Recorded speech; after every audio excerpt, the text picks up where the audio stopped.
नहीं आ रही थी। ओके।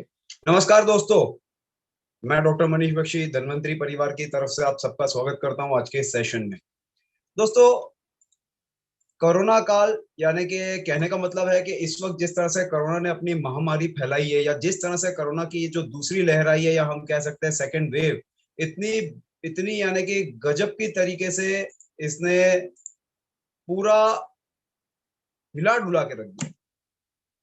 बहुत खतरनाक सिचुएशन में लाके रखा है, नो डाउट। और मैं ये कहता हूं कि बेसिकली कोरोना वायरस के बारे में बेसिक जानकारी तो सभी को ही है, और आज का इस सेशन थोड़ा सा अलग रहेगा, थोड़ा सा डिफरेंट रहेगा। नो डाउट हम कोरोना पे बात करेंगे, बट जो आप हमेशा कोरोना के ऊपर main stream line product immunity detoxify हो रहा है, कि ये सब कुछ आप ऑलरेडी जानते हो। रेगुलरली 2 महीने से मैं ये सेशन ऑनलाइन लेते हुए आप लोगों को बताया है। बट आज हम एक दूसरे एंगल से इसको देखने की कोशिश करेंगे। Will take a side angle and basically will see towards this. दोस्तों, देखिए, कोरोना वायरस बेसिकली अगर हम बात करें तो वायरसेस को अलग अलग क्लासिफिकेशंस में रखा जाता है।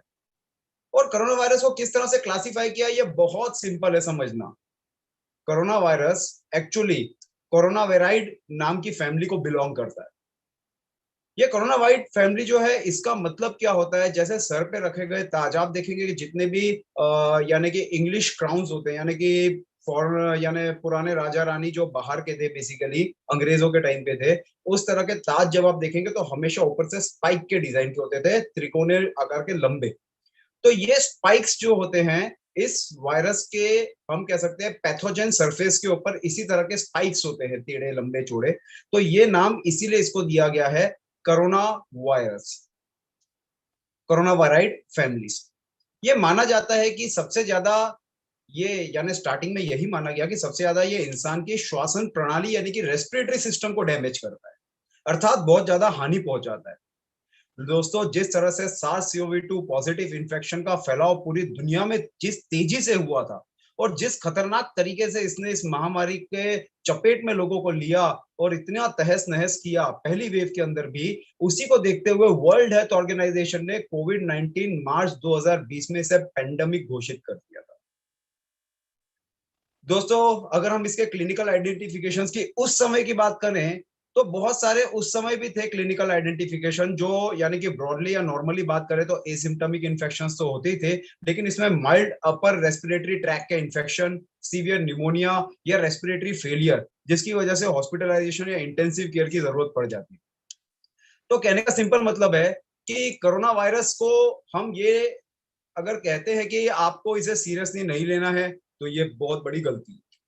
और यही गलती पिछले साल हुई है, जब कोरोना वायरस की सेकेंड वेव आई। लोगों ने इसे बहुत हल्के में लिया। कोरोना वायरस कुछ नहीं है इस तरह से मान के चले, और आज हालत हमने देखी कि आज हॉस्पिटलों में बेड अवेलेबल नहीं है, ऑक्सीजन की कमी हो गई।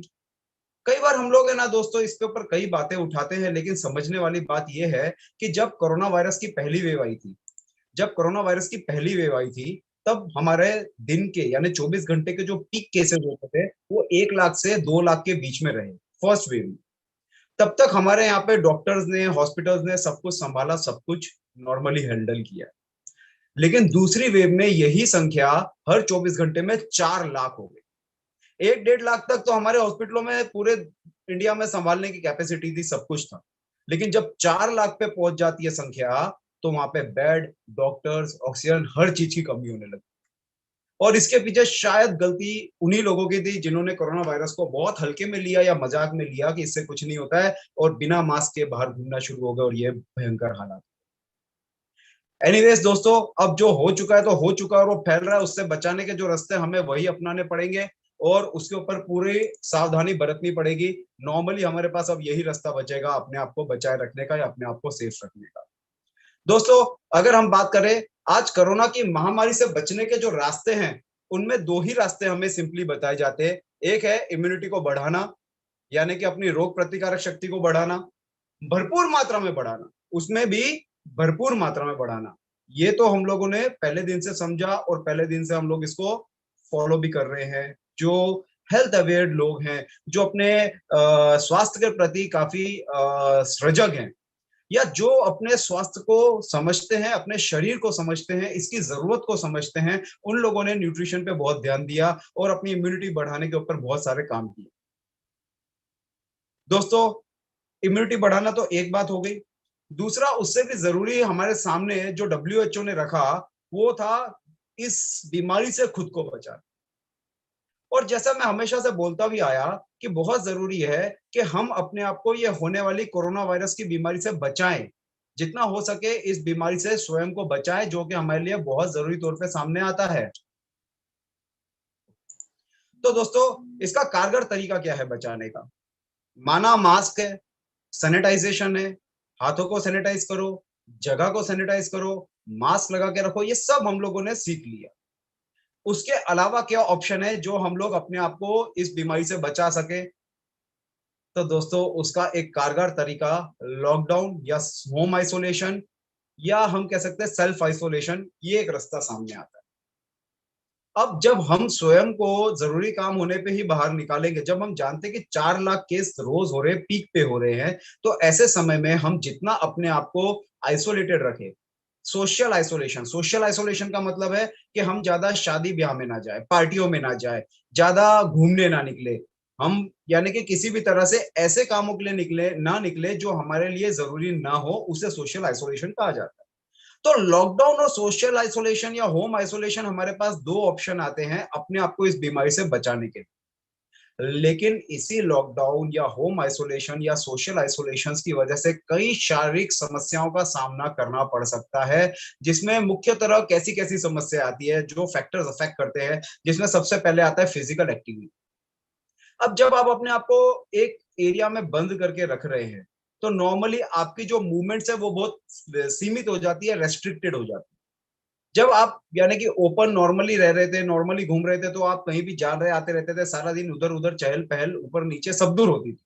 लेकिन जब लॉकडाउन की स्थिति आ जाती है, या सेल्फ क्वारंटाइन की या होम आइसोलेशन की स्थिति आ जाती है, तो हमारी जो चलने फिरने की प्रक्रिया ये बहुत कम हो जाती है। और जहां तक मैंने अपने लेक्चर्स में देखा है, नॉर्मली बाहर निकल के देखा है, तो मैंने ये पाया कि लोग एक्सरसाइजेस के ऊपर ज्यादा ध्यान नहीं देते, बहुत ज्यादा ध्यान नहीं देते। और इसी वजह से हम ये कह सकते हैं कि फिजिकल एक्टिविटीज बहुत कम हो जाती है, लिमिटेड जिसको कहा जाता है। और ये फिजिकल एक्टिविटीज कम होने की वजह से कहां पे सबसे ज्यादा इंपैक्ट पड़ता है? आपके बोन्स पे, हड्डियों पे। नौ दोस्तों, एक इंपॉर्टेंट बात हमारे सामने ये आती है कि जब हम लोग बात करते हैं कि भाई we need good immune system, हमें इम्यून सिस्टम अच्छा चाहिए, तो क्या इम्यून सिस्टम अच्छा होने का मतलब सिर्फ आपका ये रेस्पिरेटरी ट्रैक अच्छा होना, हार्ट अच्छा होना, ब्रेन अच्छा होना, यही रहेगा क्या? एक अच्छे इम्यून सिस्टम का मतलब होता है आपके शरीर के हर वो भाग का बेहतरीन और सक्रिय होना, जो आपके इम्यूनिटी में एक मेजर रोल अदा करता है। और ऐसे ही बहुत मेजर रोल आपकी हड्डियां करती है। आपकी हड्डियां बहुत सारे काम करती है, और एक बहुत इंपॉर्टेंट काम आपकी हड्डी में होता है, वो है ब्लड फॉर्मेशन का, खून बनाना, प्लेटलेट्स को हेल्प करना, यानी हमारे शरीर में इसके बहुत सारे जरूरी काम। और अगर हम इसी को नजरअंदाज कर रहे हैं कोरोना काल में, तो हम अपने शरीर की इम्यूनिटी से एक तरह से खिलवाड़ करने का काम कर रहे हैं, ऐसा हम सोच सकते हैं, या हम लोग बिलीफ सिस्टम में इसको ला सकते हैं। तो इंपॉर्टेंट आता है सबसे पहले कि हम लोग अपने फिजिकल एक्टिविटीज के ऊपर ध्यान दें, लेकिन ये फिजिकल एक्टिविटीज कम होने की वजह से हमारी हड्डियों पे असर पड़ता है, बोन्स के ऊपर असर पड़ता है, और उसी की वजह से शरीर में इम्यून फैक्टर्स के ऊपर या इम्यूनिटी के अंदर कहीं ना कहीं इसका एक मेजर असर देखने को मिलता है। दूसरा आ जाता है, जब हमारी फिजिकल एक्टिविटी कम हो जाएगी, तो ओबिसिटी का बढ़ना, यानी कि मोटापे का बढ़ना। अगर हमारे शरीर में मोटापा बढ़ेगा दोस्तों, तो एक सेकेंड, तो अगर हम लोग बात करें कि हमारा अगर मोटापा बढ़ेगा, तो नेचुरल है कि हमारे जो नी के जॉइंट है, हड्डियों के जॉइंट है, घुटनों के जॉइंट है, इन पे बहुत जोर पड़ेगा। जब इन पे जोर पड़ेगा, तो वहां पे कार्टिलेज की समस्या आएगी, कार्टिलेजेस प्रेस होने लग जाएंगे, एक्सेसिव पेन चालू हो जाएंगे। कई बार हड्डियों के बीच में नसों के आने की वजह से वहां समस्या आ जाती है, या हम लोग कह सकते हैं कई ऐसी मस्कुलर प्रॉब्लम्स भी उठ सकती है। तो कहने का मतलब है कि एक फिजिकल एक्टिविटी से दूसरी ओबिसिटी जनरेट हो जाती है, क्योंकि आप ज्यादा घूम फिर नहीं रहे, बस बैठ के खाए जा रहे हैं, खाना सबको बहुत पसंद है, इस वजह से ओबिसिटी बढ़ेगी, ओबिसिटी की वजह से फिर हड्डियों पे जोर बढ़ेगा, हड्डियों में समस्या आने के चांसेस बढ़ जाते हैं। साथ ही साथ कई लोग जो टोबैको और अल्कोहल का कंजम्पशन बहुत ज्यादा करते हैं during the Covid time at home, घर में है, तो तंबाकू खाना, शराब का तो हमने हाल देखा ही था, अभी लॉकडाउन में क्या हुआ था।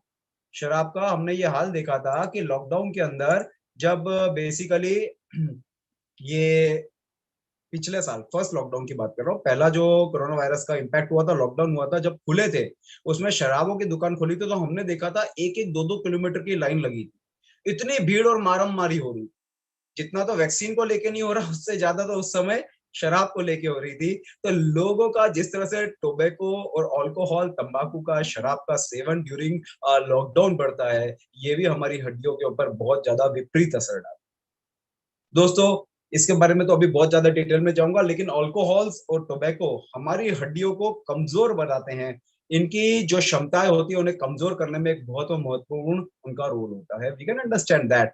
आप में से काफी लोग जो जानते हैं इन बातों को समझते ही होंगे। उसके आगे बात करें तो उम्र, लॉकडाउन लगा, आप 1 साल तक लॉकडाउन के स्थिति में थे, घरों के अंदर बंद थे, क्या आपकी उम्र बढ़नी रुक गई थी? वो तो दिन प्रतिदिन, घंटे दर घंटे, minute by minute, second by second बढ़ रही। एज नहीं रुकेगी, आपकी गतिविधि रुकेगी, आपके काम रुकेंगे, आपकी चीजें रुकेंगी, पर उम्र नहीं रुकेगी, उम्र बढ़ेगी। पर मिनट पर सेकंड आपकी एज में एक एक सेकंड बढ़ता जा रहा है। इस वक्त जो हम बात कर रहे हैं, अगर हम 1 घंटा बात कर रहे हैं, आपकी उम्र में 1 घंटा और बढ़ गया। तो कहने का मतलब क्या है? उम्र नहीं रुकेगी, शरीर के अंदर होने वाली जो प्रक्रियाएं हैं ये नहीं रुकेंगी। अगर आपकी उम्र नहीं रुक रही, प्रक्रियाएं नहीं रुक रही, तो हड्डियों का जो फॉर्मेशन है या मेंटेनेंस है, ये आप कैसे रोक सकते हैं? अगर इसे आप रोक लेते हैं, तो फिर आपको ये समस्या कहीं ना कहीं हड्डियों से संबंधित आएगी आएगी। उसके अलावा रेस एंड फैमिली हिस्ट्रीज, अब इसको मैं नेक्स्ट टाइम जब हम लोग पर्सनल मीटिंग्स में आएंगे तो मैं बहुत ज्यादा एलोबरेट करूंगा। लेकिन जिनके फैमिली हिस्ट्रीज में पहले से कोई ना कोई बोन कैंसर्स की समस्या है, या किसी तरह की हड्डियों से खामियों की समस्या है, या किसी भी तरह की जेनेटिकल प्रॉब्लम्स है, तो वो भी इम्पैक्ट डालती है बोन हेल्थ के ऊपर, और हॉर्मोन्स के लेवल डेफिनेटली इसके ऊपर बहुत इम्पैक्ट डालते हैं। तो कहने का मतलब है कि ड्यूरिंग लॉकडाउन या होम आइसोलेशन या सेल्फ क्वारंटाइंस, व्हाटएवर यू से, आपकी फिजिकल एक्टिविटी और बोन हेल्थ दोनों बहुत जरूरी है मेंटेन करनी। 300 से ज्यादा दोस्त हमारे जुड़े हुए हैं, बहुत ही खूबसूरत हुई बात है, और बहुत ही बेहतरीन बात है कि पब्लिक अपने आप को अवेयर रखना चाहती है, अवेयरनेस पे। And I can see YouTube पे काफी ज्यादा मात्रा में, करीबन 300 350 लोग यूट्यूब पे हैं, और 300 से ज्यादा जूम पे है। This a very good awareness. दोस्तों, कहने का सिंपल मतलब आता है कि हमें अपने बोन्स के ऊपर बहुत ज्यादा ध्यान रखना जरूरी है, और इसी सोच के साथ या इसी थॉट के साथ हम बात कर सकते हैं कैलरिच, जो धनवंतरी का प्रोडक्ट है, कैलरिच D2 max. I should use the word, मैंने यहाँ पे वर्ड यूज किया है, और मेरे ख्याल से मैंने इसको इस वक्त कल रात को ही इजाद किया है, your bone immunity, because your health immunity depends on your bone immunity. ये कैलरिच प्रोडक्ट, कैलरिच D2 मैक्स, आपके लिए बहुत ही जरूरी तौर पे सामने आए। दोस्तों, जो हड्डियां होती है, बोन्स होती है, ये आपके शरीर में एक बहुत ही जरूरी इम्यून बैकअप फैक्टर है। बोन्स अलग अलग साइज में आते हैं, अलग अलग शेप में आते हैं, कॉम्प्लेक्स इंटरनल और एक्सटर्नल स्ट्रक्चर्स के साथ आते हैं। करीबन 206 बोन्स आपके स्क्रीन पर फ्लैक्चुएट हो रहे हैं, हमारे बॉडी के अंदर होते हैं। And you can say there are different functions which are very important that are borne by these bones actually, क्योंकि they are light weight, strong, hard, और इनके मल्टीपल फंक्शंस ही इन्हें एकदम इम्यूनिटी के लिए एक जरूरी रोल अदा करने के, यानी कि हम कह सकते हैं प्रखर रूप में सामने लाते हैं। फॉर्चुनेटली बहुत सारे न्यूट्रिशन और लाइफस्टाइल हैबिट हमें स्ट्रॉन्ग बोन्स बनाने में मदद कर सकती हैं, लेकिन जैसा मैंने कहा, ये कोरोना काल के अंदर आपके फिजिकल इनएक्टिविटीज से लेके ईटिंग हैबिट्स आपके इस बोन के ऊपर बहुत विपरीत असर भी डाल सकती है। कैल्शियम, जो मेन मिनरल फाउंड है, यानी कि मेन मिनरल्स है, कई फूड्स के अंदर फाउंड होता है, कई फूड्स के अंदर मिलता है। बॉडी को बहुत ज्यादा कैल्शियम की जरूरत रहती है हमारे ह्यूमन बॉडी के बहुत सारे फंक्शंस करने। देखिए, पैदा होने से लेके 6 महीने तक लगभग 200 मिलीग्राम डेली हमारा कैल्शियम का रिक्वायरमेंट होता है। अगर हम बात करें 7 से 12 महीने की, तो लगभग लगभग 260 मिलीग्राम डेली हमारा रिक्वायरमेंट रहता है। 1 से लेके 3 साल के जो बच्चे होते हैं, इनके अंदर 700 मिलीग्राम डेली रिक्वायरमेंट रहती है। और अगर हम बात करें 4 से लेकर 8 साल तक के बच्चों की तो इसमें 1000 मिलीग्राम डेली रिक्वायरमेंट है दोस्तों। इनफैक्ट अगर हम लोग 9 से लेकर 18 साल तक की बात करें तो 1300 मिलीग्राम डेली रिक्वायरमेंट रहेगी कैल्शियम की, और 19 साल के ऊपर अगर हम बात करें तो 1000 से लेकर 1200 मिलीग्राम डेली कैल्शियम की रिक्वायरमेंट है।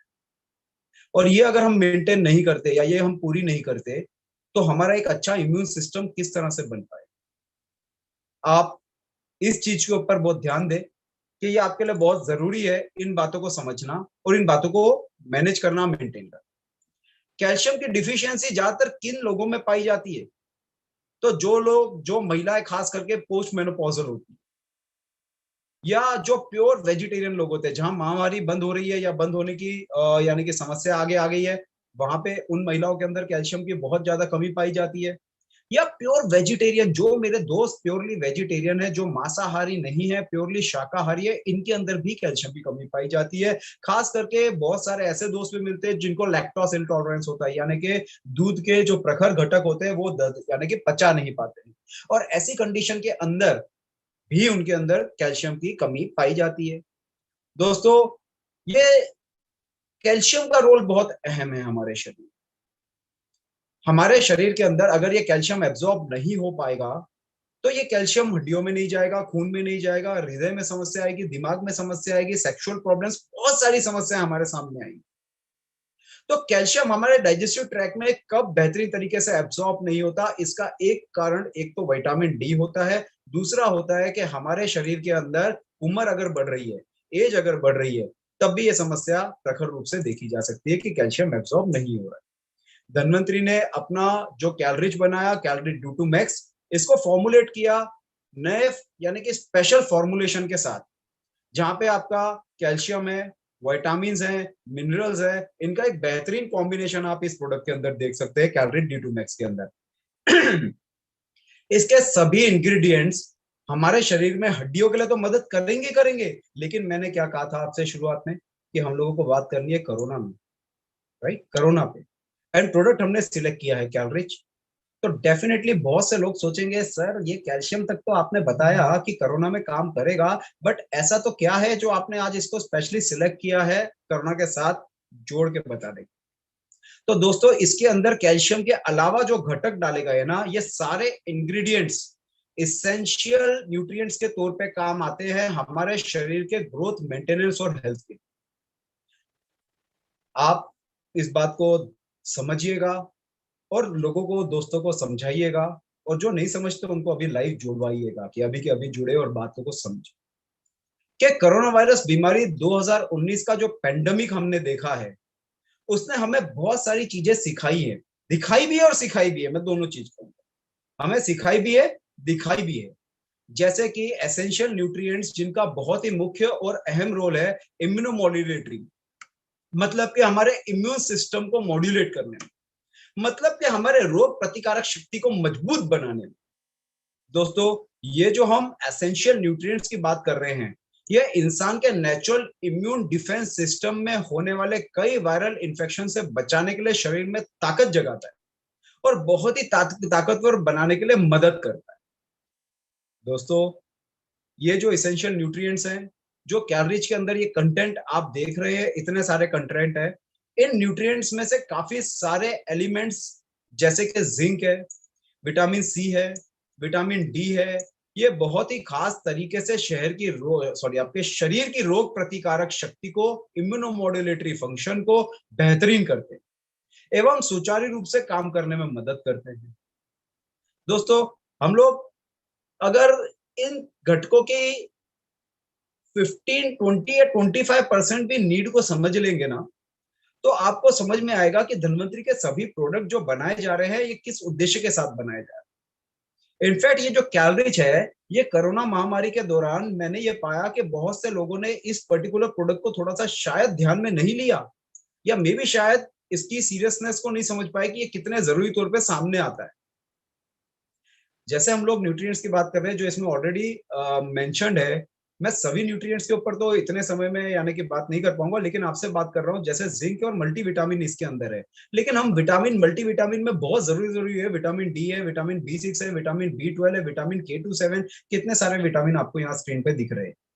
तो मैं सभी नहीं, लेकिन उसमें से विटामिन डी और जिंक ये दोनों प्रोडक्ट, क्योंकि विटामिन सी तो आप ले ही रहे, लास्ट टाइम हमने बात करी थी ना ग्रीन टी, ग्रीन रिच वगैरह के ऊपर, तो उधर आपने विटामिन सी के बारे में समझा ही था और आप ऑलरेडी उसको ले ही रहे। मुझे काफी सारे आप दोस्तों के मैसेजेस भी आए और यूट्यूब चैनल पे भी आप दोस्तों ने काफी अच्छे मैसेजेस लिखे थे। हाँ, थैंक यू वेरी मच। जो स्टार्टिंग में बोलना था मैं बोलना भूल गया। तो अपने यूट्यूब चैनल पे भी आपके काफी सारे कमेंट्स मैंने पढ़े, कनेक्ट धनवंतरी पे भी थे आपके काफी सारे कमेंट्स, तो थैंक यू वेरी मच। तो दोस्तों, ये जो हम न्यूट्रिएंट्स की बात कर रहे हैं जैसे कि विटामिन है या जिंक है, ये सब हमारे शरीर में खास तौर से हमारे फिजिकल बैरियर्स जैसे कि हमारी त्वचा है या मस्कस मेम्ब्रेन्स हैं, इन सबको डैमेज होने से बचाने के लिए बहुत मदद करते हैं। इनफैक्ट अगर मैं आपको ये कहूं कि अगर डैमेज हो जाता है त्वचा पे, मुकस मेम्ब्रेन्स में, तो उसकी रिकवरी के लिए भी ये बहुत मेजर तरीके से काम करते हैं। ना कोविड के अंदर पुराने सिम्टम में पहले जब हम बात करते थे तब बुखार था, खांसी थी, सर्दी थी।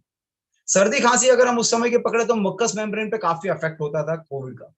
अभी नए वेरिएंट में या नए सिम्टम्स में त्वचा के भी आ गए हैं, बहुत सारे सिर दुखना आ गया है या बॉडी पेन आ गए हैं, कमर के पीछे का दर्द आ गया है, स्टमक पेन्स आ गए। यानी अभी तो कोविड का सिम्टम ऐसा समझिए कि शरीर में कोई भी प्रॉब्लम हुई तो कोविड सबसे ज्यादा डायसेंट्री भी इससे एसोसिएट है। तो अगर हम सिंपली भी बात करें कि इतने सारी समस्याएं हमारे सामने यानी कि ये कोरोना काल के अंदर जो दिख रही है, जिससे कोविड के बारे में एजम्पशंस किए जाते हैं या कोविड के बारे में हम ये कह सकते हैं कि एक क्लिनिकल क्लासिफिकेशन किया जाता है इस तरह से। तो हमारी जो त्वचा की समस्या आए और अगर हमारे जो मुकस मेम्ब्रेन है इसको हम बचाए रखे, तो हम एक और मेन सिम्टम से बचने के यानी कि हम एक और मेन सिस्टम के दायरे से बाहर आ। दोस्तों, अगर ऐसे कुछ एसेंशियल न्यूट्रिएंट्स की हम बात करें या जरूरी न्यूट्रिएंट्स की बात करें जो हमारे शरीर के अंदर इम्यून सिस्टम के फंक्शन को बनाए रखने के लिए बहुत जरूरी होते हैं और बहुत ही मुख्य रोल अदा करते हैं, हमें ये समझना पड़ेगा कि आज की डेट में कोविड वायरस या कोरोना वायरस या कोविड महामारी या कोरोना वायरस महामारी या सार्स सीओवी 2 वायरस, बेस्ट तो मैं कहूंगा कोरोना महामारी और सार्स सीओवी 2 का वायरस, ये जो बेसिकली है, इससे हम जितना बचेंगे उतना हमारे लिए बेहतर है। It is very important and compulsory कि हम कितना अपने आप को इस बीमारी से बचा सकते हैं और इससे बचाने के लिए जितने भी कारगर और, ध्यान दीजिएगा जो शब्द मैं यूज कर रहा हूं, कारगर और साइंटिफिक तरीके। अभी अगर किसी ने व्हाट्सएप पे मैसेज डाल दिया कि भाई गाय का गोबर उठा के त्वचा पे लगाओ कोरोना नहीं होगा, तो लोग वो भी करना शुरू कर देते। तो we should go by the scientific method जो हमारे सामने आती हैं, जो साइंटिफिकली प्रूवन है, हमें उन पे ज्यादा भरोसा करके आगे बढ़ना चाहिए। तो थिंग्स आर लाइक दैट कि हमें ब्लाइंड फेथ के अंदर या ब्लाइंड फॉलोशिप से थोड़ा सा बचना है, थोड़ी प्रैक्टिकल चीजों को समझते हुए आगे जाना है और साइंटिफिक बातों के ऊपर बात करनी है। तो वो हमारे लिए ज्यादा बेटर होती है, ज्यादा सेफ होती है और ज्यादा असरदायक होती है। दोस्तों, आज की डेट में अगर हम सिंपली इसी चीज को देखते हुए बात करें तो हम कोविड-19 पेंडेमिक को ध्यान में रखकर बात कर रहे हैं। ये जो न्यूट्रिएंट्स के बारे में हम बात कर रहे हैं जो हमारे शरीर के सिस्टम को बहुत ही बेहतरीन तरीके से किसी भी बीमारी से हमारी शरीर को बचाएगा, साथ ही साथ उस बीमारी को हमारे शरीर में तेजी से फैलने से रोकने के लिए मदद करेगा। बहुत ही महत्वपूर्ण भूमिका इसकी रहेगी। तो ये कोविड-19 का जो पेंडेमिक है, इस दौरान इन न्यूट्रिएंट्स को जरूरी मात्रा में हमारे शरीर को पोषण प्रदान करना बहुत ही जरूरी हो जाता है। जैसे कि जिंक, विटामिन सी और विटामिन डी है, इनकी भरपूर मात्रा हमारे शरीर में चाहिए।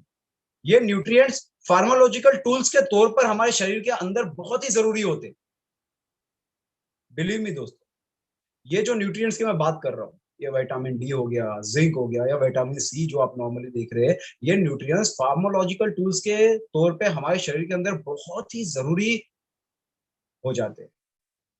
इनफैक्ट जब किसी भी तरह का वायरस या इंफ्लामेटरी प्रोसेस चालू होता है तो शरीर के अंदर, जैसे कि फॉर एग्जांपल कोरोना वायरस, तो हम इसके अंदर आमतौर पे क्या देखते हैं कि शरीर में सूजन बढ़ने लग जाती है, अभी नए सिम्टम्स में दिखने लग गया है, या शरीर में किसी भी तरह की समस्याओं का बढ़ना। इन न्यूट्रिएंट्स, जैसे कि मैंने बात करी है जिंक की या विटामिन सी या विटामिन डी की, इससे आराम मिलता है शरीर को और इसके अलावा अगर हम बात करें तो आपको एक अच्छा सपोर्ट सिस्टम मिलता है। They provide you a very good support system against this virus invasions या स्वेलिंग्स, या हम बात कर सकते हैं किसी भी तरह की शरीर में होने वाली बीमारी की जब क्या बोलते हैं कि अवस्था, बैटिक हिंदी वर्ड, अवस्था अगर ज्यादा तेजी से खराब हो रही है तो उसको संभालने के लिए। अगर हमारे शरीर को न्यूट्रिशन सही मात्रा में न मिले तो हमारे शरीर का जो इम्यून सिस्टम है ना वो कमजोर हो जाएगा, जिसको हम कहते हैं बेसिकली कि वीक हो जाएगा। It will be weaker if you are not providing our body with the essential nutrients that are required by him. Our body requires all these essential systems or the contents to fight these viruses or the foreign invaders, I should better say. तो इनके लिए बहुत जरूरी है कि अगर अगर ये हमारे शरीर में कमजोर पड़ जाएंगे, वीक पड़ जाएंगे ये न्यूट्रिएंट्स, तो क्या होगा, हमारे शरीर के अंदर जो वायरल इंफेक्शन है ना वो काफी तेजी से बढ़ने लगेगा और काफी तेजी से फैलेगा, और ये हमारे अंगों को नुकसान पहुंचाने लायक कंडीशन या स्थिति में ले आएगा, और ये कंडीशन किसी भी व्यक्ति के लिए मृत्यु की संभावना भी बन सकती है। इसीलिए न्यूट्रिएंट्स को हमें शरीर में कम नहीं होने देना है। देखिए, जहां तक मानना है कि कोरोना वायरस या कोई भी वायरल इंफेक्शन किसी भी तरह से जब शरीर में आता है ना तो हमारे शरीर में micronutrients, vitamin A, B, C, D और सेलेनियम की जरूरत बहुत तेजी से बढ़ जाती है। नाउ यहाँ पे vitamin B, vitamin D, vitamin B 12, vitamin K27, zinc, selenium, सब कुछ ये कैलोरीज के टैबलेट के अंदर मौजूद है। इनका एक बहुत ही महत्वपूर्ण रोल हो जाता है दोस्तों। इनकी कमी से हमारे शरीर का जो नुकसान है वो प्रभावी रूप से बचाने में, इनकी कमी होने पे हमारा शरीर इन सारी बीमारियों से हमारे शरीर को बचाने के लिए प्रभावी रूप से काम नहीं कर पाता है। जरूरी है कि हम अपने शरीर के अंदर इन माइक्रो न्यूट्रिएंट्स और घटकों की कमी को खास करके किसी भी समस्या के दौरान न होने दें। अब जैसे हमने बात करी है, यहाँ पे जिंक आपके स्क्रीन पे दिख ही रहा है, तो दोस्तों जिंक एक बहुत ही महत्वपूर्ण फंक्शन हमारे शरीर के अंदर डायरेक्ट एंटीवायरल एक्टिविटी का करता है। ये बहुत ही जरूरी हो जाता है कि इम्यून रिस्पॉन्स को पैदा करने के लिए जब किसी भी तरह का वायरल इंफेक्शन हमारे शरीर के अंदर प्रविष्ट होगा ना तो सही मायनों में इसका जब इंट्रासेलुलर कंस्ट्रक्शन या कंसंट्रेशन बढ़ता है तो ये जिंक जो आरएनए वायरस हमारे शरीर में होते हैं इनके रेप्लिकेशन को प्रभावी रूप से कम करता है, और कोरोना वायरस में हमें सबसे ज्यादा इसी के ऊपर काम करना है कि हमारे शरीर में जो आरएनए वायरस का रेप्लिकेशन होने वाला है यानी कि मल्टीप्लिकेशन होने वाला है, इसे किसी भी तरह से कम किया जा सके। तो हमें कई रिसर्च ये बताती है कि जिंक जो है वो बहुत ही जरूरी तौर पे इम्यून सिस्टम को बेहतरीन बनाने में मदद करता है, क्योंकि इसका मुख्य रोल ही सेल मेंटेनेंस और डेवलपमेंट में है। सेल के एक्टिवेशन के साथ साथ एडाप्टिव इम्यून सिस्टम और रिस्पॉन्स सिस्टम को जनरेट करना, यानी कि आपके शरीर के अंदर धीरे धीरे इम्यून सिस्टम को प्रभावित करते हुए इतना बेहतरीन बनाना कि आपके शरीर के अंदर जो भी वायरस या फॉरेन इन्वेडर्स आए उनसे अच्छी तरह से लड़ाई की जा सके और धीरे धीरे शारीरिक गतिविधि बढ़ती जाए और बीमारी के उन लक्षणों को या बीमारी के साथ उनको लड़ने में शरीर को मदद करना। दोस्तों, अगर हम हम अगर एपिडेमियोलॉजिकल डेटा की बात करें तो बहुत सारी बातें जो कोविड-19 के दौरान होती है, जैसे जिनमें उम्र ज्यादा हो यानी 40 के पार हो, तो नॉर्मल समस्याएं जैसे कि हाइपरटेंशन है, डायबिटीज है, मोटापा है, इन सब के ऊपर ज्यादा खतरा माना जाता है। इसके ऊपर कहा जाता है कि जिन लोगों को डायबिटीज है, जिन लोगों को से अबाउट के किसी भी तरह के शरीर के अंदर समस्याएं हैं या किसी भी तरह का उनको बॉडी प्रॉब्लम है, तो ऐसे समय में बहुत जरूरी हो जाता है कि वो लोग अपना खास ध्यान रखें, और यहीं पे इन माइक्रो न्यूट्रिएंट्स या न्यूट्रिशनल एलिमेंट्स की बहुत जरूरत पड़ती है। आपसे एक डेटा की बात करता हूं जो कि चाइना के हुबोई प्रोविंस का है। हुबोई प्रोविंस जो है चाइना के अंदर, उसकी बात करने जा रहा हूं। वहां पे यह पाया गया कि 79% कोरोना वायरस के इन्फेक्टेड पेशेंट के अंदर पेट संबंधित यानी कि पाचन संबंधित समस्याएं जैसे कि डायरिया है, वॉमिटिंग है, उल्टी है, पल्टी है। उल्टी और पल्टी यूपी में कहा जाता है, इसलिए दोनों शब्द यूज कर रहा हूँ। उल्टी मध्य प्रदेश में और पल्टी उत्तर प्रदेश में इस तरह से कहा जाता है। तो वॉमिटिंग ओवरऑल इंडिया में as an medical terminology use होती है, तो ये तीनों का कॉम्बिनेशन है। वॉमिटिंग है, उल्टी है, पल्टी है, पेट के दर्द है और गैस्ट्रोइंटेस्टाइनल ब्लीडिंग पाई गई, यानी कि 79% कोरोना वायरस के इन्फेक्टेड पेशेंट्स के अंदर ये कॉमन कंडीशंस पाई गई। जहां तक डायरिया की बात है तो 2% से लेकर 50% कोविड-19 के केस के अंदर ये पाया गया है कि पेशेंट के अंदर यह सिर्फ जब उसका डॉग्नोस यानी कि डिसीज का जो प्रोग्नोसिस है वो बहुत खराब हो रहा है, यानी कि बीमारी के अंदर उसकी जो रिकवरी की स्थिति है या ठीक होने की जो हम कह सकते हैं कि जो सफर है वो इतना बेहतरीन न होने के कारण या न होने की स्थिति में अक्सर ये डायरिया की प्रॉब्लम हमें देखने को मिलती है। दोस्तों, जब डायरिया होता है तो डिहाइड्रेशन होता है, और डिहाइड्रेशन और डायरिया के इस माहौल में जिंक का माल एब्जॉर्प्शन शरीर में होने लग जाता है, तो जिंक की कमी शरीर में बनने लग जाती है। दोस्तों, बच्चों से लेकर बड़े तक जिंक का सप्लीमेंटेशन डायरिया को एक्टिव ट्रीटमेंट के तौर पर कारगर माना गया है डायरिया में। इनफैक्ट वायरल इन्फेक्शन की वजह से जब डायरिया होता है ना, तो WHO ने रिकमेंड करा है खास करके बच्चों को जब एक्टिव डायरिया होता है तो उसकी सीवियरिटी को कम करने के लिए ये जिंक सप्लीमेंट देना चाहिए। ये बेसिकली WHO भी रिकमेंड कर रहा है।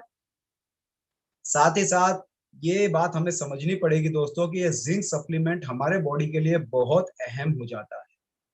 कोरोना काल, वायरल इन्फेक्शंस जहाँ पे आपको वॉमिटिंग्स हैं, लूज मोशंस हैं, बॉडी के अंदर डिहाइड्रेशन होता जाएगा, बॉडी सिकुड़ती जाएगी। जो मैंने खास पेशेंटों को देखा है, खास करके जब मैं अपने ये during my visit to covid hospital I saw that people जिनको कोरोना हुआ ना, जिनको अभी अभी नए लक्षणों में खास करके डिसेंट्री एंड डायरिया की प्रॉब्लम है, वहां पे कुछ ही दिनों में वो आधे हो गए वजन में, सूख गए।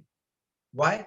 बॉडी, क्योंकि एक तो हॉस्पिटलाइज नहीं हो पा रहे क्योंकि हॉस्पिटल्स में बेड नहीं है, तो उनको होम आइसोलेशन में रखा गया है, घरों पे रहो, वहां पे डिसेंट्री है, वॉमिटिंग्स है, और शरीर में डिहाइड्रेशन बढ़ता जा रहा है, पानी पीते हैं वॉमिट हो जाती है, इंजेक्शन लेने जाते नहीं जाते, व्हाटएवर इट मे बी, घर पे कईयों ने अपने इंट्रावेनस लगवाए हुए, तो मतलब the conditions are worsening. But इसके लिए मैं यही कहूंगा, जिम्मेदार हम ही लोग हैं। अगर हम, यानी कि हर वो आम नागरिक भारत का है जो इस कोरोना वायरस की महामारी को बहुत ही हल्के में लेके मजाक समझ के घूमता है। दोस्तों, you have to take it very seriously. Mask लगाइए, हाथ सैनिटाइज करिए, आइसोलेशंस को फॉलो करें या आप लॉकडाउन को फॉलो करें। मैं ये नहीं कह रहा कि हमें जिंदगी रोकनी है, मैं ये कह रहा हूं कि हमें सेफ्टी बरतनी है, बहुत ज्यादा सेफ्टी बरतनी है, और कोरोना वायरस के नाम को थोड़ा सा डर बनाए रखिए, ये बहुत जरूरी है। हम देख चुके हैं इसका असर, नहीं डरने का। तो विटामिन डी, अब बात करते हैं। देखिए, विटामिन डी के बारे में अगर मैं बात करने जा रहा हूँ तो it's a controversial statement. Basically वो कैसे, मैं आपको आगे बताता हूँ। विटामिन डी का नाम आते ही लोगों को सीधा सीधा वैसे तो हड्डियों के बारे में ही समझ में आता है, क्योंकि जितने भी कैल्शियम के डब्बे होते हैं उसके ऊपर छपा ही होता है calcium with vitamin D2, vitamin D3, vitamin D D D D D. तो हम लोग विटामिन डी को देखते ही बोलते हैं हाँ भैया ये कैल्शियम के बारे में बात हो रही है। लेकिन विटामिन डी का नो डाउट के कैल्शियम के होमोस्टैटिस्टिक्स में बहुत जरूरी रोल है, बहुत जरूरी रोल है, हड्डियों के मेंटेनेंस के लिए बहुत जरूरी है, ये भी मैं मानता हूं। और इसका बहुत मेजर रोल आता है हड्डियों के लिए विटामिन डी का, इस बात को मैं पूरी तरह से मानता हूं। हड्डियों से बात आते आते मुझे डिहाइड्रेशन की बात हम अभी कर रहे थे तो याद आया, प्लीज आप लोग जो मीटिंग में अभी बैठे हुए हैं सभी लोग पानी पीते रहे, प्लीज प्लीज। पानी का इंटेक पूरे दिन बहुत ज्यादा रखना है। सो आई कैन सी मेरे फ्रेंड्स यहाँ पे, मैं देख पा रहा हूँ मेरी स्क्रीन पे, यूट्यूब पे भी मैं देख पा रहा हूँ मेरे दूसरे मोबाइल पे। तो प्लीज आप बहुत सारी मात्रा में जुड़े, लेकिन बैठे बैठे पानी को पीते रहे। और पानी से याद आया, मुझे भी पी लेना चाहिए, तो just let me have a sip. Thank you.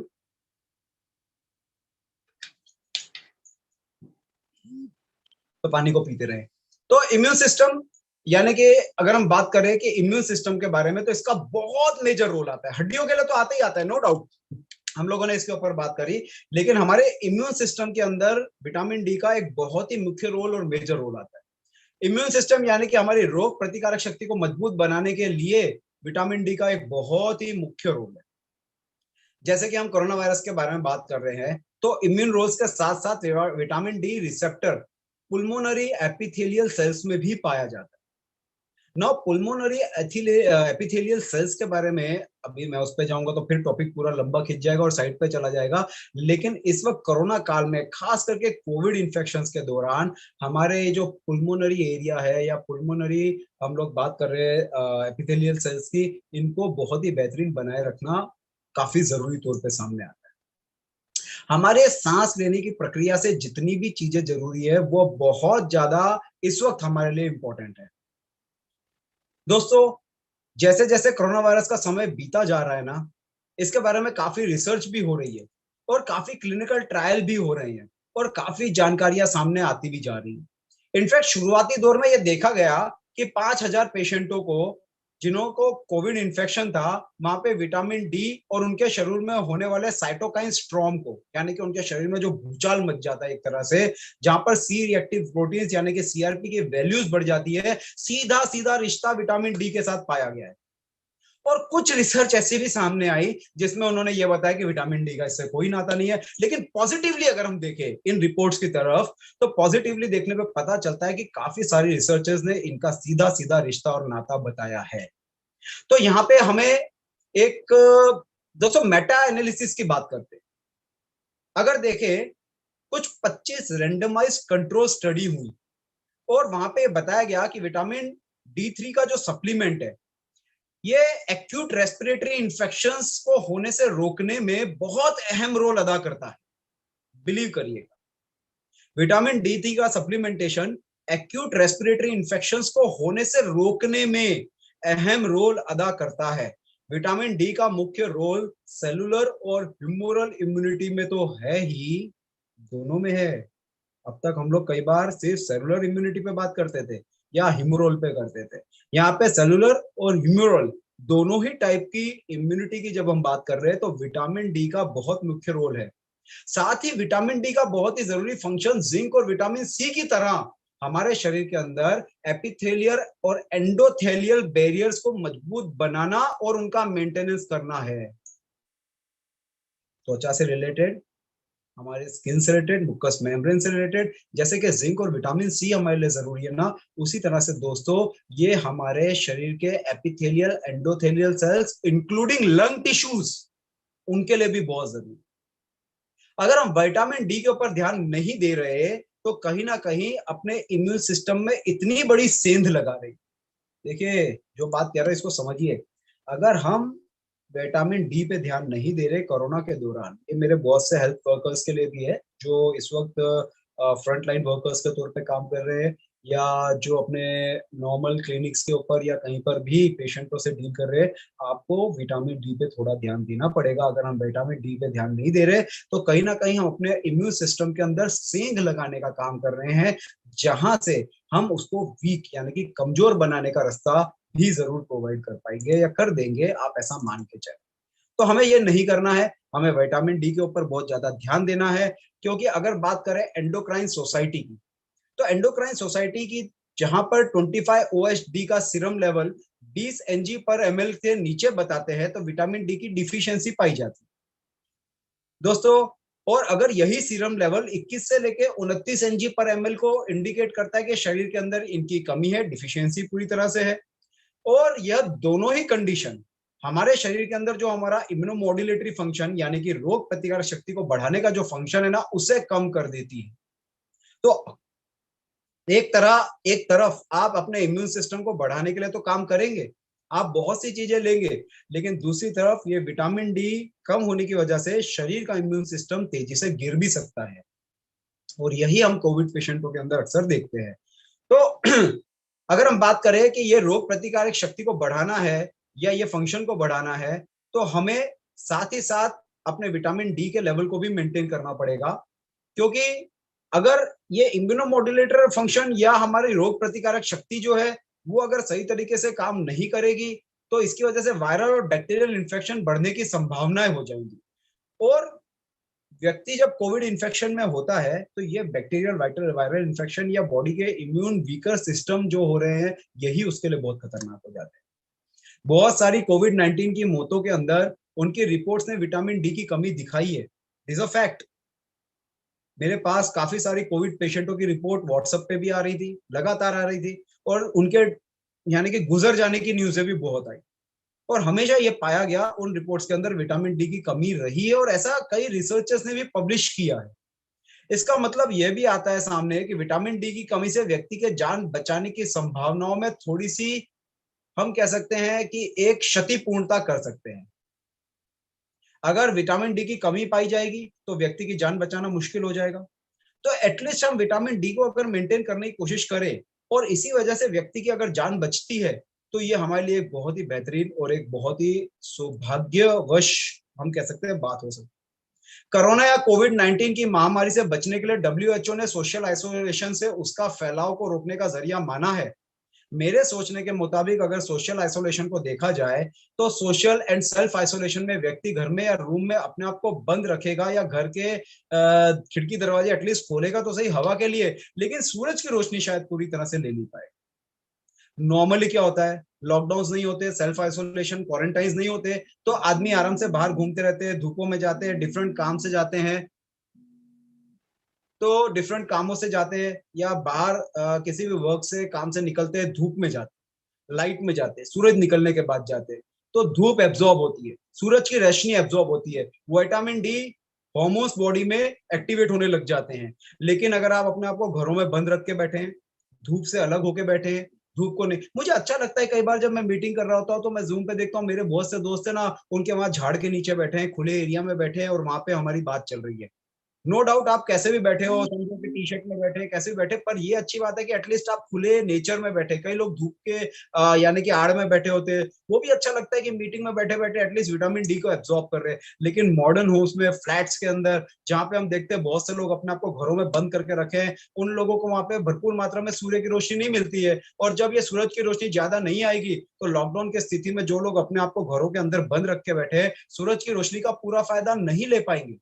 और ये पूरी रोशनी अच्छी तरह से एब्जॉर्ब नहीं होने की वजह से इन लोगों के अंदर भी विटामिन डी की काफी कमी प्रभावी रूप से देखी जा सकती है। ये मेरा मानना है, बाकी हर एक के व्यूज अलग हो सकते हैं।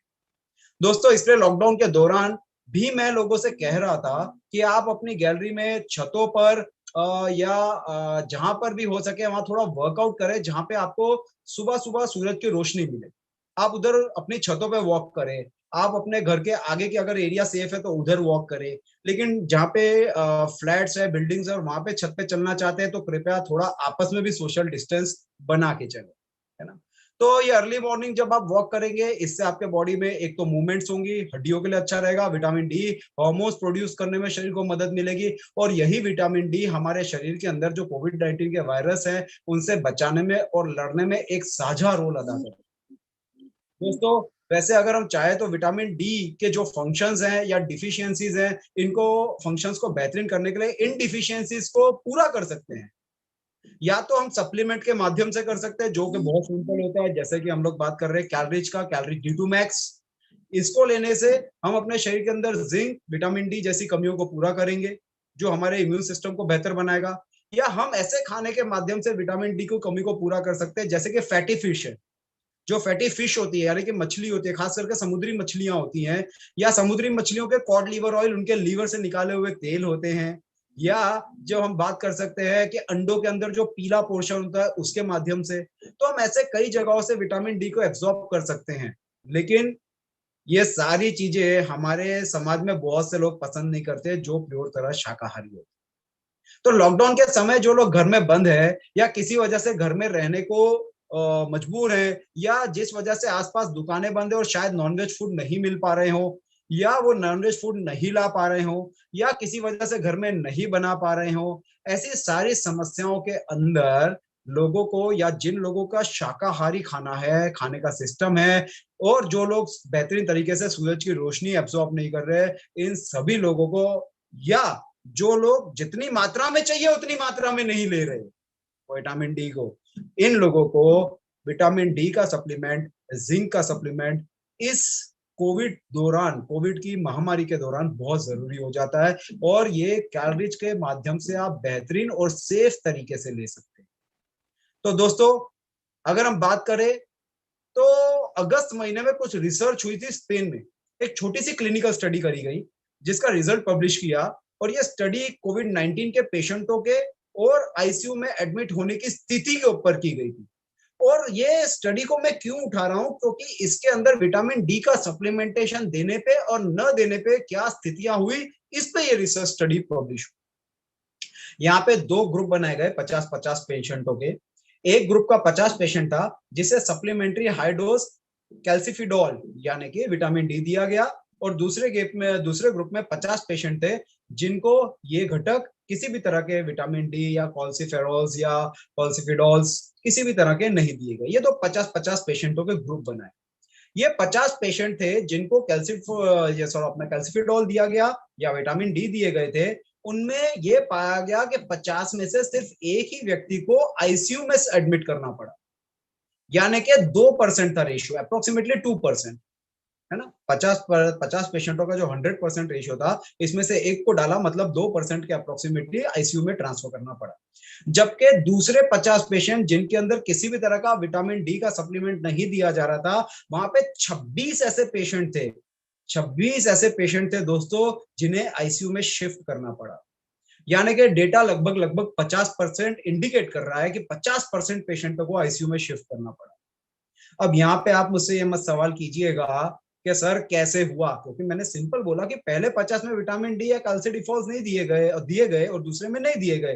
पहले वाले में जहां विटामिन डी और कैल्सिडिफॉल्स दिए गए थे, वहां पे उनमें से सिर्फ एक पेशेंट आईसीयू में गया, जहां पे नहीं दिए वहां पे 26% आईसीयू में गए, 26 पेशेंट, यानी कि अप्रोक्सीमेटली 50%, 50। तो ये एक महत्वपूर्ण स्टडी थी जो स्पेन के सामने आई थी, और इसने दोस्तों इस बात को समझाया कि कई बहुत ही जरूरी मिनरल्स हैं और विटामिन हैं जिनमें एंटीऑक्सीडेंट्स और इम्यूनोमोड्यूलेटरी, खास करके एंटी माइक्रोबियल रोल होते हैं। सार्स CoV-2 वायरस की अगर हम बात करें, तो सार्स CoV-2 वायरस से सामने इम्यून रिस्पांस यानी कि रोग प्रतिकारक शक्ति तेजी से गतिशील बनाने के लिए इन माइक्रोन्यूट्रिएंट्स या न्यूट्रिएंट्स, जो भी आप शब्द यूज करना चाहें, इनका बहुत अहम रोल है। अब तो वैक्सीन आ गई है, तो वैक्सीन क्या काम करती है, कैसे काम करती है, इस पे तो मैंने पूरा वीडियो आप लोगों को पहले ही बना के दिया, क्योंकि आप लोग बेसिकली उसके बारे में कब से मुझसे पूछ रहे थे। तो वैक्सीन के बारे में तो मैंने ऑलरेडी बता दिया आपको। लेकिन अब वैक्सीन तो आ गई है, लेकिन फिर भी सब तक पहुंचने में उसे बहुत टाइम लगेगा, बहुत टाइम लगेगा अभी भी हर व्यक्ति तक पहुंचने। और इस दौरान खास करके कुछ खास ट्रीटमेंट कोविड-19 के लिए भी कुछ खास ट्रीटमेंट तो है नहीं। हम लोग रेमडेसिविर के पीछे पड़ गए, या वो मिथिन ब्लू के पीछे पड़ गए, ये जो आपके स्पोमोडे करके एक होम्योपैथी की जो मेडिसिन आ रही है उसके पीछे पड़ जाते हैं। व्हाट्सएप के मैसेज आते हैं, हम इनके रोल नहीं समझ पाते। भैया ये सिर्फ डॉक्टर को जब जरूरी लगेगा तब वो आपको एडमिनिस्टर करेगा। तो don't panic. Self quarantine, self isolation, home isolation, social isolation, जो भी चीज आप अपने हिसाब से कर पाते हैं, इस चीज को करके ये थोड़ा सा फेस है, इसको निकाल लीजिए जब तक हर व्यक्ति वैक्सीनेट नहीं हो जाता। सभी लोग वैक्सीनेट कराए। In fact vaccination is very positive expect that you can do. हाँ, मेरे भी हो चुके हैं। तो कहने का मतलब है कि ये वैक्सीन तो आई, लेकिन लोगों तक पहुंचने में टाइम लगेगा। और साथ ही साथ अभी कोई, हम ये कह सकते हैं कि बहुत ही कारगर इलाज एकदम से कोविड के लिए परफेक्टली अवेलेबल नहीं है। इस वजह से माइक्रोन्यूट्रिएंट्स का सप्लीमेंटेशन बहुत ही जरूरी हो जाता है हमारे। अपने इम्यून सिस्टम को बेहतरीन बनाने के लिए, किसी भी समस्या से बचाने के लिए हमें शरीर के अंदर इन माइक्रोन्यूट्रिएंट्स को मौजूद रखना है और बेहतरीन मात्रा में मौजूद रखना है। दोस्तों ये बहुत जरूरी है, जिनमें विटामिन ए, विटामिन बी और खास करके विटामिन सी और विटामिन डी, मिनरल्स में सिलेनियम, मैग्नीशियम, जिंक, इन सब की मदद चाहिए। ये सब मिलके हमें इस कोविड-19 की खतरनाक स्थिति में लाने से बचाने के लिए बहुत ही मुख्य रोल अदा करेंगे। इसे समझते हुए हमें अपने शरीर के अंदर इनकी कमी किसी भी तरह से नहीं होने देनी है, और इनकी मात्रा अपने शरीर के अंदर जितनी जरूरत के हिसाब से है उतनी मेंटेन करनी बहुत जरूरी है। दोस्तों इन चीजों को समझते हुए, इन बातों को समझते हुए और इन कुछ रिसर्चर्स को या क्लिनिकल स्टडीज को समझते हुए आपको ये शायद समझ में आ गया होगा कि ये माइक्रोन्यूट्रिएंट्स यानी कि कैलोरीज का जो कैप्सूल है हमारे लिए रोजाना कितना जरूरी तौर पे सामने आ रहा है। 1 महीना लगातार कैलोरीज लेना ही लेना है। आप चाहे तो अगले महीने में 10-15 दिन स्किप कर सकते हैं, उसके बाद फिर इसको स्टार्ट कर दीजिए। But this will be very important for you to build a very strong immune system। दोस्तों हड्डियों की कहानी, इम्यून सिस्टम की कहानी सिर्फ यहाँ खत्म नहीं हो जाती।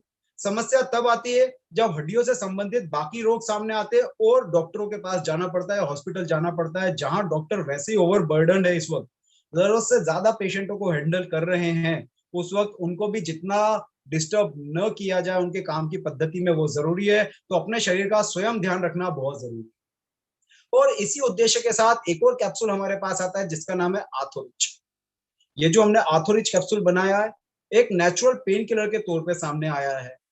काफी हर्बल कॉम्बिनेशन और गूगल्स हर्ब्स का इसमें कॉम्बिनेशन यूज किया गया है। 3 प्रकार के गूगल और करीबन 6 प्रकार के हर्ब्स इसके अंदर डाले गए हैं। और ये बेहतरीन एक आयुर्वेदिक पेन किलर के साथ साथ काफी ज्यादा फायदे पहुंचाता है शरीर को, उससे भी काफी ज्यादा फायदे पहुंचाता है शरीर को। ये ऑलरेडी हम लोग पहले बात कर चुके हैं, कई मीटिंगों में बात कर चुके हैं। लेकिन जब हड्डियों की बात चली रही है तो हम अपने इन प्रोडक्ट्स को कैसे या इन पॉइंट्स को कैसे भूल सकते हैं। एक नेचुरल और बेनिफिशियल पेन किलर होने के वजह से कोविड के दौरान जहां पे हमारे यहाँ पे बुजुर्ग हैं या ऐसे लोग हैं जिनको शारीरिक दर्द या हम कह सकते हैं जोड़ों के दर्द काफी लंबे टाइम से चलते आ रहे हैं, जिनको पेन किलर रेगुलर लेवल पे लेना पड़ रहा है या पेन किलर्स की रेगुलर रेगुलर लेवल पे जरूरत पड़ रही है, उन लोगों के लिए ये आर्थोरिच कैप्सूल बहुत ही बेहतरीन तरीके से काम करेगा। आप इस कोरोना काल के दौरान कई बार बाहर मेडिकल शॉप्स तक नहीं जा पा रहे, कहीं पे मेडिकल शॉप्स बंद हैं, कहीं पे मेडिकल शॉप्स खुले हैं पर मतलब लोकोमोटिव लोग यानी कि इम्पोजिशंस की वजह से कई प्रोडक्ट्स अवेलेबल नहीं है, कई ब्रांड्स अवेलेबल नहीं है। और सबसे बड़ी बात कि कई बार पेन किलर्स के बीइंग एन एलोपैथिक ट्रीटमेंट कभी कभी हमें लॉन्ग टर्म साइड इफेक्ट देखने को मिलते हैं। तो एक बेहतरीन रास्ता हमें मिलता है कि हम आयुर्वेदिक पेन किलर्स पे एक सपोर्ट सिस्टम को यूज कर सकते हैं जिससे हमारे शरीर के अंदर दर्द कम हो सके, समस्याएं कम हो सके, वात संबंधित समस्याओं में भी थोड़ा आराम आ सके। तो यहाँ पे जैसे कि आप देख सकते हैं कि ये आर्थोरिच कैप्सूल है, बहुत ही effective and safe Ayurveda remedy है जॉइंट पेन्स की। आपके जो स्वेलिंग्स होती है, जो एडिमास होती है, उनको कम करने के लिए, जॉइंट्स के पेन को इफेक्टिवली यानी कि रिड्यूस करने के लिए। और अगर हम बात करें कई लोगों के अंदर जहाँ पे जॉइंट मोबिलिटी की प्रॉब्लम आती है, घुटने मोड़ने में या हाथ मोड़ने में, कलाइयों को मोड़ने में, कहीं पे भी अगर आपकी ये जो प्रॉब्लम है ये काफी ज्यादा होती है, जिसको हम अगेन मॉर्निंग स्टिफनेस से भी जोड़ सकते हैं, जहाँ पे कई बार सुबह उठने के बाद शरीर में एक अकड़न सा महसूस होता है, ऐसे सारी कंडीशन के अंदर आपको ये आर्थोरिच का जो अपना कैप्सूल है ये बेनिफिशियल रिजल्ट्स प्रोवाइड करता है। दोस्तों, मैं लगातार देख रहा हूँ कि काफी दोस्त हैंड रेस कर रहे हैं, but I am sorry to say this is a national level session. यहाँ पे हम लोग क्वेश्चन आंसर्स का सेशन नहीं करते हैं। We will be doing this in the next session, जैसे अभी 2 बजे और 7 बजे रेगुलरली दोनों सेशन मेरे चलते ही हैं, तो वहां पे हम लोग जरूर बात करेंगे आपके जो क्वेश्चंस होते हैं उस पे। लेकिन फिलहाल हम जो प्रोडक्ट्स के ऊपर बात कर रहे हैं, हड्डियों की, आज बोन इम्यूनिटी पे बात हो रही है दोस्तों, बोन इम्यूनिटी। तो जो बोन इम्यूनिटी है इसका एक और पार्ट आता है कि इनको पेन से रिलीव्ड रखना, इनको बेहतरीन तरीके से, कारगर तरीके से काम करते रहने देना। और उसके लिए बहुत जरूरी है कि हम इन दर्द निवारक आयुर्वेदिक सप्लीमेंटेशन के माध्यम से अपने शरीर को आराम पहुंचाए। अगर हम बात करें इसी दौरान आर्थोरिच प्लस और आर्थोरिच जो आपका कैप्सूल आता है, खास करके आर्थोरिच प्लस जो आपके टैबलेट्स है, जिनके अंदर के जो कंटेंट्स है, लाइक कोलाजन 2 है, ग्लूकोसामाइन है, कॉन्डोथिन सल्फेट है, हाइलोरोनिक एसिड है, मिथाइल सल्फोनेल मीथेन है, ये सारे जो कंटेंट्स हैं दोस्तों, ये बहुत ही प्रभावी रूप से काम करते हैं। नाउ हम इसको खाली पेन किलर बोल देंगे तो ये इसके साथ बहुत बड़ी नाइंसाफी हो जाएगी। This is very important to prevent the damage of your cartilage. अब जैसे मैंने बताया, बहुत से केसेस जो मेरे पास आते हैं वो ओबिसिटी के आते हैं। ओबिसिटी के केसेस बोन की प्रॉब्लम लेके अक्सर आते हैं। अभी तो हम लोग लॉकडाउन में हैं, लेकिन जब हम लोग नॉर्मल लेक्चर्स करते हैं, आपकी मीटिंग्स करते हैं, काफी वहां पे लोग अपनी समस्याएं भी बताते हैं, बात होती है, तो वहां पे वो बताते हैं कि भाई हमें घुटनों का बहुत दर्द है, और ज्यादा से ज्यादा लोग ओबीज होते हैं, यानी जरूरत से ज्यादा वजन के घेराव में होते हैं। तो यहाँ पे हम लोग उनसे डेफिनेटली इस बात को कह सकते हैं कि भाई आप अपना वेट मैनेजमेंट करिए, क्योंकि इससे आपके घुटनों पे बहुत जोर पड़ता है और जो आपके कार्टिलेज पोर्शन है ये डैमेज होता है। तो इसको डैमेज से बचाने के लिए ये टैबलेट्स बहुत बेहतरीन तरीके से काम करेंगे। साथ ही साथ जहां पे कार्टिलेज डैमेज है वहां पे उसकी स्लो एंड बेटर रिकवरी, मैं ये तो नहीं कहूंगा कि इसको खाया और कार्टिलेज बन गया, this is not like that. आपको अपने शरीर में बहुत सारी चीजों का एक एकुमुलेशन चाहिए काम करने के लिए, और उनमें से सबसे जरूरी एकुमुलेशन का पार्ट ये कंटेंट करते हैं। अगर ये कंटेंट्स आप ले रहे हैं तो आपके शरीर में एक तो कार्टिलेज डैमेज जो है वो स्लो डाउन होगा, और धीरे धीरे वहां पे कार्टिलेज बिल्डिंग में बॉडी की हेल्प होगी जहां पे अभी कार्टिलेज बनने की संभावनाएं हैं। तो ग्रोइंग स्टेज ऑफ बॉडी में ये बहुत ही जरूरी कैप्सूल या टैबलेट के तौर पे सामने आता है। हम लोग अपने समय समाप्ति की तरफ बढ़ रहे हैं, लेकिन इसी के बीच हम इन प्रोडक्ट्स के ऊपर भी बात कर ले जाते जाते कि दो जो अपने प्रोडक्ट है, एक है अपना पत्थर पोटली और एक अपना है ऑथोरिच ऑयल। दोस्तों दोनों के दोनों पेन किलर के तौर पे लोग समझते हैं। दोनों ही दोनों प्रोडक्ट एप्लीकेटर हैं, दोनों ही प्रोडक्ट्स में ऑयल है, और एक में सिर्फ हमने पोटली एक्स्ट्रा दी है जहां पे उसे गर्म करके सेक के अप्लाई किया जाता है ऑयल लगाने के बाद लोकेशन। दोनों का एक बेसिक फंक्शन है कि ये हमारे शरीर के अंदर दर्द को घटाएंगे, आराम पहुंचाएंगे, लेकिन दोनों के जो इंडिकेटिव यूज है ना वो दोनों अलग हो जाएंगे। जहां पे आपको बहुत सूजन है, सूजन के साथ लाल लाल हो रहा है, हाथ लगा भी नहीं सकते, ऐसी स्थिति है कि वहां पे आप ज्यादा मसाज नहीं कर सकते, जहां पे आप हीट अप्लाई नहीं कर सकते, कोल्ड पैचेस अप्लाई नहीं कर सकते।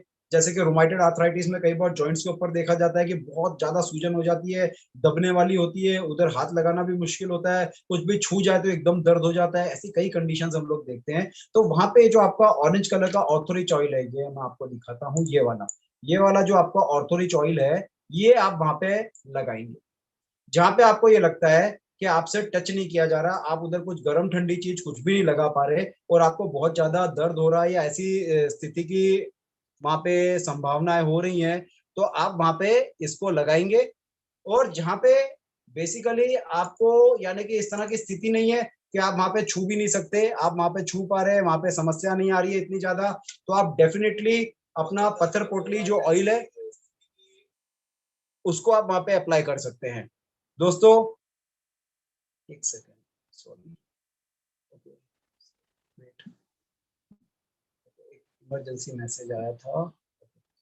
तो जैसे हम लोग बात कर रहे हैं कि यहाँ पे ये ऑर्थोरिच पत्थर पोटली जो हमारे पास है, ये बहुत ही जरूरी तौर पे वहां पे सामने आता है जहां पे आपको अंदरूनी सूजन है, अंदरूनी दर्द है, नसों के दर्द है, मस्कुलर पेन है, ऐसी सारी कंडीशन के अंदर आप इसे एप्लीकेट कर सकते हैं।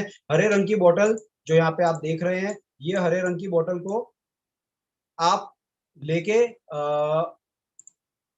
ये हरे रंग की बोतल का ऑयल जो है वहां पे लेके उसको थोड़ा सा लगाएंगे, और ये जो पोटली है इसको थोड़ा सा हीट अप करके गर्म करके उस जगह पे जहां पे ऑयल लगा है वहां पे हल्का मसाज करेंगे। दोस्तों दर्दों में आराम आएगा, आपको राहत मिलेगी। एक एक्सटर्नल पेन किलर बिना कुछ खाए आप इसका बेहतरीन तरीके से यानी कि अपने दर्दों का इलाज कर सकते हैं। दोस्तों आई होप आज का ये जो बोन इम्यूनिटी का सेशन था आप लोगों ने समझा भी होगा, और शायद आपने इससे सीखा भी होगा। और करीबन करीबन 450 से ज्यादा दोस्त इस वक्त यहाँ पे जुड़े हुए हैं। काफी खुशी हुई, इतने सारे लोगों ने आज इस मीटिंग में अटेंड किया। इनफैक्ट यूट्यूब पे भी करीबन 300-400 लोग जुड़े हुए हैं, वहां पे भी रेगुलर कमेंटिंग चल रही है। So I definitely thank you all for joining. But in fact हमें ज्यादा इस कोविड महामारी में, इस बीमारी से बचे रखने को या बचाए रखने को खुद पे बहुत ज्यादा ध्यान देना है, बहुत ज्यादा सेफ्टी मेजर्स को अपनाना है। जो गवर्नमेंट बोल रही है, जो भारत सरकार बता रही है, उसको थोड़ा सा फॉलो करना है, और अपने सारे सेफ्टी प्रिकॉशंस को अपनाते हुए अपने इम्यून सिस्टम को स्ट्रांग रखना है। इसेंशियल, नॉन इसेंशियल माइक्रोन्यूट्रिएंट्स शरीर में कम न हो, इस पे ध्यान देना है। लेकिन जो आपके ये न्यूट्रिएंट्स, इसेंशियल न्यूट्रिएंट्स है, खास करके जैसे मैंने बोला कि विटामिन है, मैग्नीशियम, जिंक, सेलेनियम, ये सारी चीजें जो आपके कैलोरीज कैप्सूल के अंदर है, ये प्रैक्टिकली प्रूवन चीजें हैं जो आपको लेनी बहुत जरूरी है इस कोरोना काल में। आई कैन से कि भगवान सबको अच्छा इम्यून सिस्टम दे, लेकिन वो अच्छा इम्यून सिस्टम या वो भगवान का आशीर्वाद पाने के लिए आप अच्छी चीजें पहले ग्रहण तो करें। जब आप इन्हें अच्छी तरह से ग्रहण करेंगे तो ऑटोमेटिकली आपका इम्यून सिस्टम और बेटर होगा और खूबसूरत होगा, और ये जो आपका समय है ये बहुत ही खूबसूरत निकलेगा। इसी उम्मीद के साथ कि आप लोग अपने शरीर का पूरा भरपूर ध्यान रखेंगे, इन माइक्रोन्यूट्रिएंट्स की कमी नहीं होने देंगे। मैं भगवान से प्रे करता हूँ आपको और आपके परिवार को पूरी तरह से स्वस्थ रखे, और आप हमेशा इसी तरह से मुस्कुराते रहे। और इसी उम्मीद के साथ कि हम लोग रेगुलर मीटिंग्स में डेली दोपहर में और 7 बजे मिलेंगे, 2 बजे और 7 बजे आप लोगों के साथ मिलेंगे। आप लोगों का आज जुड़ने के लिए बहुत बहुत धन्यवाद है, बहुत बहुत शुक्रिया। थैंक यू वेरी मच दोस्तों, अपना ध्यान रखें, सब परिवार सुखी रहे। थैंक